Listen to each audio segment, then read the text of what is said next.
దేవుని పరిశుద్ధ నామమునకు స్తోత్రం కలుగునుగాక. మీ అందరికి కూడా వందనాలు. జీవము గల దేవుని మాటలనే ఈ యొక్క కార్యక్రమాన్ని చూస్తున్న మీ అందరికి కూడా వందనాలు తెలియజేస్తూ ఉన్నాను.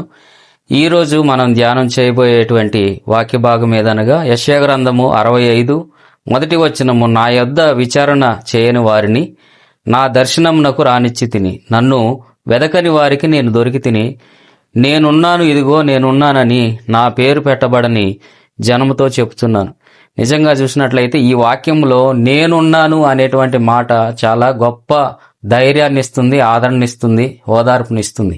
నిజంగా చూసినట్లయితే కొన్నిసార్లు మనము ఉండేటువంటి పరిస్థితుల్లో ఎవరైనా ఒకరు మనకు తోడుగా వచ్చి మనల్ని ఆదరించి ధైర్యపరిచి మనం ఉన్నటువంటి పరిస్థితిలోంచి మనల్ని బయటికి తీసుకొస్తే బాగుండు, అలాంటి వారు ఎవరైనా ఉంటే బాగుండు అని ఎదురు చూస్తూ ఉంటాం.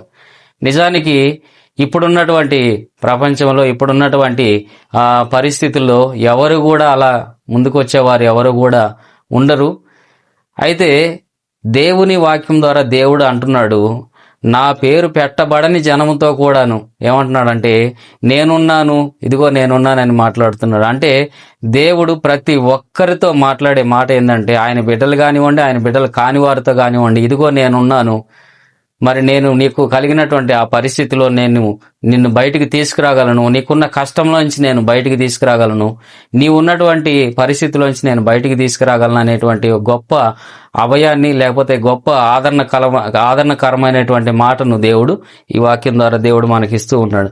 నిజంగా చూసినట్లయితే నేనున్నాను నీకు తోడుగానే మాట పలకటం అనేది చాలా గొప్ప సంగతి. ఇక్కడ చూసినట్లయితే ఏ సందర్భాల్లో దేవుడు మనకు తోడుగా ఉంటాడు అనే విషయాన్ని కూడా మనం ఇక్కడ వాక్య భాగం ద్వారా మనం చూడవచ్చు. నిజానికి ఒంటరితనంలో తోడుగా ఉండే దేవుడు చాలాసార్లు కొన్ని సందర్భాల్లో మరి ఇప్పుడున్నటువంటి పరిస్థితులు బయట గమనించినట్లయితే మరి తల్లిదండ్రులను కోల్పోయి అనాథలుగా మిగిలినటువంటి బిడ్డలు అనుకుంటారు, మాకెవరు తోడు లేరు, మమ్మల్ని ఎవరు చూసేవారు లేరు, మమ్మల్ని ఎవరు కూడా ప్రేమించేవారు లేరు, మమ్మల్ని ఎవరు కూడా దగ్గరికి తీసుకునేవారు లేరు అని అనుకుంటూ ఉండొచ్చేమో. కానీ దేవుడు అంటాడు, ఇదిగో అలాంటి వారితో అంటాడు, నేను నీకు తోడుగా ఉన్నాను, నేనున్నాను, నేను మిమ్మల్ని ఆదరిస్తాను, నేను మిమ్మల్ని ప్రేమిస్తాను, నేను మిమ్మల్ని పోషిస్తాను, నేను మిమ్మల్ని మరి నడిపిస్తానని చెప్పేసి ఒక గొప్ప ధైర్యాన్ని ఓదార్పుని దేవుడు ఇవ్వగలడు ఈ మాట ద్వారా. అంతేకాదు కొంతమంది మరి భర్తను కోల్పోయిన వారు ఉంటారు, భర్త చేత విడవబడిన వారు ఉంటారు. అయితే చూడండి, వివాహం చేసుకున్నటువంటి వారు మరి కొద్ది రోజులు మరి సంసార జీవితాన్ని నడిపి తర్వాత మరి భార్యాభర్తల మధ్య విభేదాలు వచ్చి విడిపోయి దూరమైనటువంటి పరిస్థితిలో ఆ భార్య పిల్లల్ని పెట్టుకొని పోషిస్తూ వారిని ఆ విధంగా వారిని చదివించి ఉన్నతమైన స్థితికి తీసుకెళ్లడానికి ఎంతో కష్టపడుతూ ఉంటుంది, ఎంతో మరి ఇబ్బందులు పడుతూ ఉంటుంది. ఆ సందర్భంలో తను ఏమో అనుకుంటూ ఉండొచ్చు అంటే, నన్ను అందరూ మరి విడిచిపెట్టిపోయారు, నన్ను ఒంటరి వాడిని చేశాడు నా భర్త కూడాను అని చెప్పేసి అనుకుంటూ ఉండొచ్చు. కానీ ఒకటి జ్ఞాపకం చేసుకోవాలి, అలాంటి సిచ్యువేషన్స్ లో ఉన్నటువంటి వారితో కూడా దేవుడు మాట్లాడేటువంటి మాట ఈ మాట జ్ఞాపకం చేసుకోవాలి. ఇదిగో నేనున్నాను, నేను నీకు తోడుగా ఉన్నాను, నీ ఉన్న పరిస్థితిలో నీకు తోడుగా నేను ఉంటాననేటువంటి మాట గొప్ప ఆదరణనిస్తుంది. ప్రియమైన దేవుని బిడ్డలారా, నిజంగా చూసినట్లయితే ఈ మాట పలకటం అనేది మనుషుల వల్ల కాదు, కానీ దేవుడి వల్ల, ఒక్కరి వల్లనే సాధ్యమవుతుంది. చాలాసార్లు మనకు తోడుగా ఉంటారు అని అనుకునే వాళ్ళందరూ కూడా మధ్యలోనే వదిలేసి వెళ్ళిపోతూ ఉంటారు. నేను జీవితాంతం నీకు తోడుగా ఉంటానని చెప్పిన వాళ్ళు కూడా జీవితాంతము తోడు కాదు, కానీ మధ్యలోనే వదిలేసి వెళ్ళిపోయేటువంటి పరిస్థితి ఉంటుంది. కానీ జీవితాంతము నీకు తోడుగా ఉండేది, నిన్ను వెన్నంటి ఉండేది, నీకు ఆపదొచ్చినా, కష్టం వచ్చినా, ఇరుకు వచ్చినా, ఇబ్బంది వచ్చినా ఆ పరిస్థితిలోంచి దేవుడు మాత్రమే విడిపించగలడు. ఆయన మాత్రమే ఇదిగో నేను యుగ సమాప్తి వరకు నీతో కూడా నేను ఉంటాను అని అంటాడు. కాబట్టి అటువంటి గొప్ప ఆదరణ, గొప్ప ధైర్యము, గొప్ప ఓదార్పును ఎవరైనా ఇవ్వగలరా అని అంటే మరి ప్రభు అయిన యేసుక్రీస్తు తండ్రి అయిన దేవుడు ఆయన మాత్రమే ఇవ్వగలడు. నిజంగా రెండవది మరి భయాన్ని పోగొట్టే ధైర్యం. అది ఇది నేనున్నాను నీకు తోడుగా, నువ్వేం భయపడుకో అని అంటే దాని అర్థం ఏంటి? మనలో ఉన్నటువంటి ఆ ఉన్న భయాన్ని పోగొట్టేటువంటి గొప్ప ధైర్యం ఇచ్చేటువంటి మాట అది. కాబట్టి అది దేవుడు మాత్రమే ఇవ్వగలడు. యెషయా 41:10 చూసినట్లయితే, భయపడకము నేను నీకు తోడై ఉన్నాను, దిగులు పడకము నేను నీ దేవుడినై ఉన్నాను అంటాడు. కాబట్టి ఏ విషయంలో కూడా భయపడాల్సిన పని లేదు. నేనున్నాను నీకు తోడుగా, దిగులు పడకము నేనున్నాను నీకు తోడుగా అని అంటాడు. కాబట్టి అటువంటి ఆదరణకరమైన మాట మరి దేవుడు మాత్రమే ఇవ్వగలడు. తర్వాత ప్రార్థన ఆలకించే దేవుడు. మనం ప్రార్థన చేస్తూ ఉంటాము. మనము ప్రార్థన చేసేటువంటి ఆ ప్రార్థన ఎవరు వింటారు, నా ప్రార్థన ఎవరు వింటారు, నా బాధ ఎవరు వింటారు, నా పరిస్థితి ఎవరు ఆలకిస్తారు, నా మొర ఎవరు వింటారని చెప్పేసి అనుకుంటూ ఉంటావు. కానీ దేవుని సన్నిధిలోకి వెళ్ళి మోకరించి ప్రార్థన చేసినట్లయితే రహస్యమందు చూస్తున్న తండ్రి ఆయన విని నీకు ప్రతిఫలము ఇస్తాడు. ఆయన మాత్రమే ఇవ్వగలడు. అయితే మనము ఎవరికి చెప్పుకోవాలంటే వినగల చెవిని, గ్రహించగల మనస్సును ఇచ్చినటువంటి ఆ దేవునికి మనం మొరపెట్టుకోవాలి. చూచుతున్న దేవునికి మన మొర, మన విన్నపాలు తెలియచేయాలి. ఆయన మాత్రం విని ఆ ప్రార్థనకు జవాబిచ్చి, నేనున్నాను కదా, నువ్వేం బాధపడకు, నేనున్నాను కదా, నువ్వు ధైర్యంగా ఉండు, నిశ్చింతగా ఉండు అనేటువంటి ఒక ధైర్యాన్ని, ఆదరణని దేవుడు మాత్రమే ఇవ్వగలడని. తర్వాత బలహీనతలో శక్తినిచ్చే మాట ఇది. ఏదంటే నేనున్నాను నీకు తోడుగా అనేటువంటి మాట మన బలహీనతలో మనకు గొప్ప శక్తినిచ్చేటువంటి మాటగా ఉంటుంది. కొండంత బలాన్ని ఇచ్చేటువంటి మాటగా ఉంటుంది. నిజంగా చూసినట్లయితే మనము ఏమీ చేయలేని నిస్సహాయ స్థితిలో ఉండొచ్చు. కానీ ఆయన తన శక్తిని మనకు తోడుగా ఉంచుతాడు.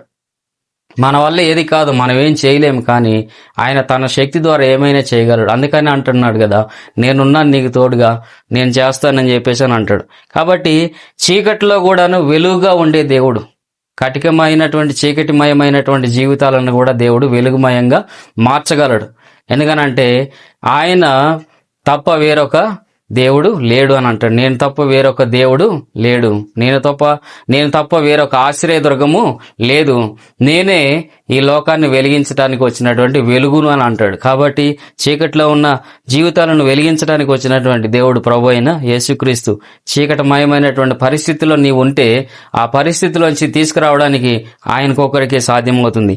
తర్వాత దేవుడే వెతుక్కుంటూ వచ్చినటువంటి ప్రేమ, దేవుడే వెతుక్కుంటూ వచ్చినటువంటి ప్రేమ, నేనున్నాను అనే మాట ఎలా మనల్ని ఓదారుస్తుందంటే ఆయనే మనల్ని వెతుక్కుంటూ వచ్చినటువంటి. నిజంగా చూసినట్లయితే మనము ఎక్కడైనా మరి ఒక పరిస్థితిలో, కష్టమైన పరిస్థితిలో, ఎటు దిక్కుదోచని పరిస్థితిలో ఉన్నప్పుడు ఆ పరిస్థితిలో దేవుడు, ఉదాహరణకి మీకు అర్థం కావాలంటే, మనము అడ్రస్ దొరక ఒక రోడ్లో నిలబడి ఉంటే చాలా సేపటి నుంచి మరి మనల్ని గమనిస్తూ ఉన్నటువంటి కొంతమంది చూస్తూ ఉంటారు కదా.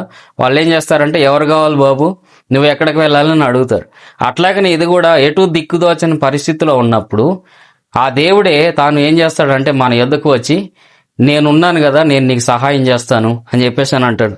ఉదాహరణకి చూసినట్లయితే హెజ్కేలు గ్రంథం 34:11 నేనే నా గొర్రెలను వెతికి వాటిని కనుగొందును అంటాడు. కాబట్టి దేవుడు మనం ఉన్నటువంటి పరిస్థితిలో, మనం అనుభవిస్తున్నటువంటి ఆ పరిస్థితిలోంచి విడుదల చేయడానికి ఆయనే మనల్ని వెతుక్కుంటూ వస్తాడు.